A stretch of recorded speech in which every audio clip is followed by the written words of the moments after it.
Today we're going to actually talk about a couple different things when it comes to the long range meta because it is pretty nuanced. Obviously, if you're a BR player, some of those engagements will be a little bit further than if you're on Resurgence and you're dedicated only to Resurgence. And maybe even if you're on Plunder, maybe you'd go a different route as well. On the spreadsheet that we have of the various TTKs, it is updated with the season 2.5 using True Game Data's information. I just went and populated everything. But I also added this other one. I'm seeing if this is actually something worthwhile. You can see right here it says 40 to 55 meters. I took the average TTK of that range because that is probably where the majority of your gunfights will happen at long range, especially on Resurgence, and it'll be less than that most of the time in a majority of the gunfights. There are occasions where maybe you want to shoot somebody at 80 meters, maybe even 100 meters, but the guns typically don't have the bullet velocity that we had in Modern Warfare 1, where it was like 1400 meters per second. Most of them hover right around 950, a little bit less, a little bit more. So I've included this so you can go ahead and try some things out. You can kind of see where things sit. Obviously, some things do perform as expected, comparing it to the furthest range TTK, which we have over on this other side. If there's other ranges you'd like to see, let me know. Maybe you think it should go up to 60 meters or whatever the case is, but this is kind of the happy medium of where I kind of tested in Warzone 2. I got to do some more testing to kind of track where these long range kills are happening. Maybe we do them for close range from 0 up to 20 meters, and we kind of get a better average on that as well. With that being said though, True Game Data does have tools that we can go ahead and kind of check out. I've already logged these in so we can get some accurate bullet velocity. And the main thing we're going to look at is these are all the different guns we're going to check out through the video. But the focus I wanted to go ahead and to kind of take a look at is some of the comparisons of what separates these guns for long range and maybe the stats that you want to solve for. We get fire rate, which is pretty important, more for close range engagements, not so much for long range, but it does kind of allow you to kind of track your target if you're getting hit markers, shooting people out of the sky, a lot easier with good bullet velocity and fast fire rate. So you can kind of see how these lay out for these guns that we're going to be looking at. And keep in mind that the meta is as close as it's ever been. There's not really like a hard, like you have to use this or you get gunned by everything. Not like we had a month ago or even all of last year with RPK and those types of things. This gives you a little bit of variety, and some things will come down to preference. There are guns on this list that other people like that I don't, and vice versa. And you're going to kind of have to pick what makes the most sense, and I'm going to give you tons of options. The mag size, which could be pretty important. Obviously, if you're playing something like quads, it could be a little tricky to use a 30-round mag with the MTZ, unless you have the bug version with 40 round. SVA could be good at 60. The Holger 40 round gets a little bit sketch if you're using the 5.56, and the Bruen we can get the 100, or we can do the 60, but then you're losing an attachment. So that's where sometimes LMGs get an advantage. They get like a free attachment if the mag is already big enough. You can see the reload times, all pretty comparable, except for the Bruen. So maybe with the Bruen, you might want to try sleight of hand to see kind of how much that is helping you out. Not really a big deal at range, but it is still kind of important to kind of look at and compare. And you can see the bullet velocities. I've kind of built all these out with around 900-ish up to about 1,000, depending on how the gun's bullet velocity worked. And there's a lot of factors. Does it have too much recoil that you need a muzzle that helps with that? Well, if we're going to do that, do we offset that with an ammunition type? And then is it still manageable? And I think that glassless optic has helped a little bit for that medium range. Obviously, in the longest range, you'd probably still go with the 2X or the Choreo Eagle Eye or whatever, but that's kind of how that works. And then we can go ahead and scroll down. Not all of these are important, but I did want to go ahead and kind of point out this bottom row, which is target flinch, is something that we never even talk about. I didn't even notice it really until I actually put this together. The BP50 actually doesn't really flinch your targets all that much. So when you hit a target, how much they actually flinch, and then versus how much flinch you receive when getting shot. And that can kind of lean towards guns. If you're getting into a head-to-head gunfight, if you receive flinch, that will tend to lead you to missing more shots. So it's just something to consider versus the other ones. They do have some pretty noticeable flinch. And then on the other side, the Holger 26 doesn't really receive flinch when you get shot at. So just a side note there. So here's one of the ones that gets a little bit confusing, especially when you got so much data on there. This is the actual TTKs of everything. And you can see the RAM, even though it got pretty heavily nerfed in terms of range. They actually pushed this range out from about 60 meters down to about 53 meters. As you can see right here, I think it's 52.77, and this is with the barrel. So up to that, it has a ridiculously good TTK. You can see it's on the lower end. Even at sniper support, it could be the best option, especially if you get the ADS time down. But you can kind of see the RAM comes in huge. And then after that, it gets a little bit wonky, but it does have pretty good bullet velocity and rate of fire, which are pretty good for shooting people out of the air, taking people off the head glitch. If you miss, you're able to recover. So there's a lot of things going for it, but it definitely performs better within the 53 meters. And then you can see it gets considerably worse than everything at long range. And we're talking about really bad after about 65 meters. So if you actually look at your gameplay and you're using guns and you're like, well, how many times do I actually challenge somebody at 70 meters or more? It's probably not that many kills.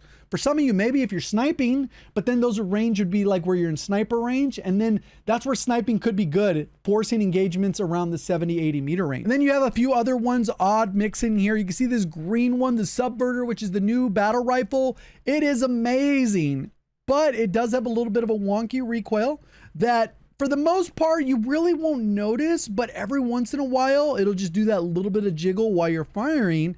And that is enough for you to miss shots.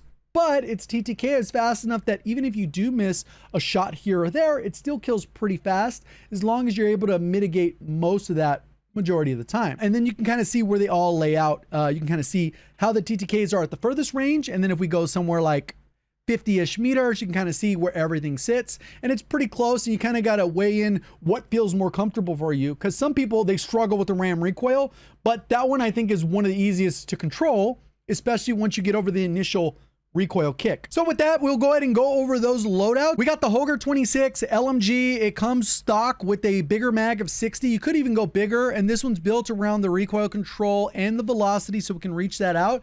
And you can use multiple optics. I like the NIDAR. I think it's pretty solid. The glassless, pretty good. The Choreo Eagle Eye, that's another one. It really comes down to preference on how you're going to use those, and then we're just building that out in that particular regard. I know there is the conversion kit that gives it like 1,000 RPM. And the flame tip goes off, but in my opinion, I don't really think that's all that viable, especially on controller at long range. So you can kind of see how this one goes. Me, when I use this one, the only thing I didn't really like about it is it felt like it should kill one shot faster at the longest range. So I still kind of lean towards some of the weapons on the top end. Super good option. Like I said, there's tons of options at this point. You can get the TAC Eradicator, the Evolver. You can go on and on and on about so many options. Even when it comes to MWIII guns, probably even the Cast-Off 7.62 kind of comes into the mix if you're more of a mid-range warrior. It just wish it had a bigger mag, especially utilizing all the MWIII attachments on the old guns. They just perform better now. MTZ 5.56, all around pretty solid. I think this is more of a Resurgence gun. It just doesn't have that oomph you need on the bigger map. But overall, this one also feels pretty good in terms of being able to shoot it, especially with this optic. You're not going to get too much sway, but it does have that fast fire rate that we're like accustomed to with like the M13. I'm not really a big fan of it. I wish I had a 60 round mag just because kind of how it feels. We want that extra 60 bullet or that extra 10 bullets in the magazine to down or hit the other shot. But this one overall pretty solid option. BP, very good option overall, more for smaller game modes. It kills pretty quick. The recoil is mainly vertical, but you can control it pretty well. Its biggest drawback that it has a small mag of 45 and the reload is kind of slow. Even with fast hands, it doesn't end up performing all that great. So you can kind of see pretty decent, reasonable control. It does have a little bit of rise. You go through that and the reload again is the slow part. Then we get into the 7.62, which again, you're only going to have the 30 round mag, not the 40 unless you bugged it out. I still fortunately do have it. I don't think this is like the hard meta rotation. This is something if I just want a little bit of a challenge controlling a little bit of recoil, and you can kind of see how that one's built out. Fortunately with this one, it has some pretty good bullet velocity. So even when you put this on instead of a suppressor, still comes up to 975, which is great. I wish they gave a lot of these guns just a little bit of a bump in bullet velocity, and you wouldn't really need to run ammunition quite as often. You wouldn't need to run the bullet velocity barrel. You wouldn't need to run a suppressor or all in combination to get 800 or 900 muzzle velocity. It just is a little bit slow for my preference for long range. And that's, I think, one of the biggest problems where a lot of people will say that like the game has connectivity issues, which sometimes it definitely does. But a lot of times your bullet reg is just due to slow bullet velocity. And you can't really solve it too much without making the gun uncontrollable or, you know, just making it not work. This one is a very interesting one. So many people, we even did this one on stream, and they're like, why are you running this underbarrel? The gun doesn't need it. So in my opinion, the gun doesn't need any recoil control in that sense because the gun just recenters back on itself. The part where it gets a little bit wonky is those bullets don't always come out together. So what will end up happening is you might be hitting the target, but only one of the bullets connects because the other one veers off target, like we've seen with the AUG and the M16 in the past. So what I like to do is run this with the Spirit Fire, the precision. What you could do is you could also go with the ammunition like a high grain, and then you get rid of the underbarrel, and then you put on something like the Zemin or the Cassis. And what that'll do is it'll still give you pretty close bullet velocity, maybe even a little bit more or less or whatever. And then you get the same effect without having to run an underbarrel if you don't want to run one. So it really comes down to, do you prefer to stay off the map or do you not care? That's what a lot of attachments come down to with the suppressor. Next one's going to be the SOA Subverter. I had a lot of fun with this one. I think this one's more of a Resurgence gun. I think because of the wonky recoil, no matter how you build this out, we've tried several, we went like 7 different muzzles deep. The tie is pretty good. The Cass is pretty good. There's a lot of different options, but no matter what, there's no build that 100% got rid of this S-curve and still maintained a positive, like a pretty solid bullet velocity. So what I'm talking about is after the bullets, even though it doesn't look as dramatic, we're like 7 meters away, you can actually see the gun do a shift like that. And that will get you killed sometimes. Luckily with aim assist, I can just go ahead and strafe, and then it kind of counteracts it a little bit because I'm kind of aiming and tracking. It's not as big a deal, but there are definite scenarios when you use this, no matter the build, it will have some of those wonky instances where you go, I feel like I should have really been more accurate there, but the gun got away from me or whatever the case is. So overall, you can kind of see, you can still shoot pretty good with it. It damages pretty good.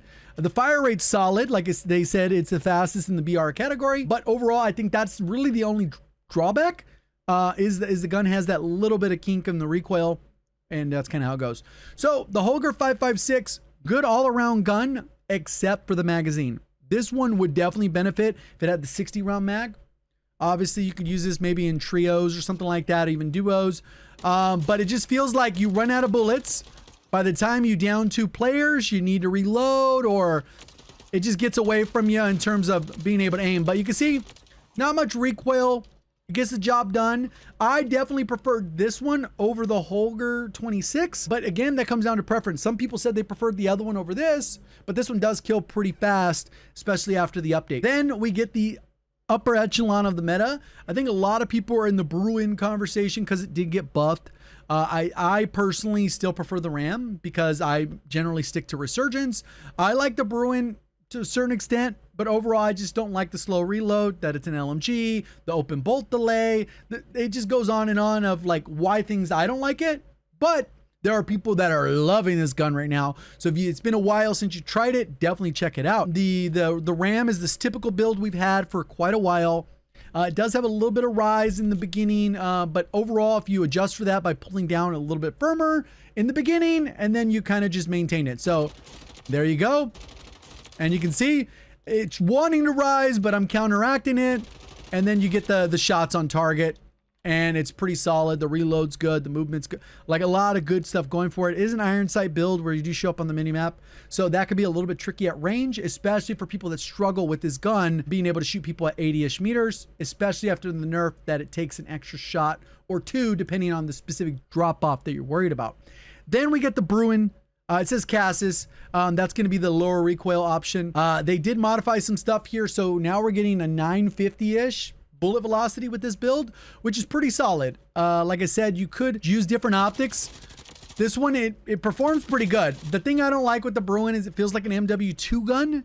And people who've used it and don't like it probably is the reason why. I mean, I just don't like that feel of it, even though it shoots straight. You can see I can just stay to the left of the target And it kind of just stays in that general area. The reload though, pretty long. So that's kind of where you get into that.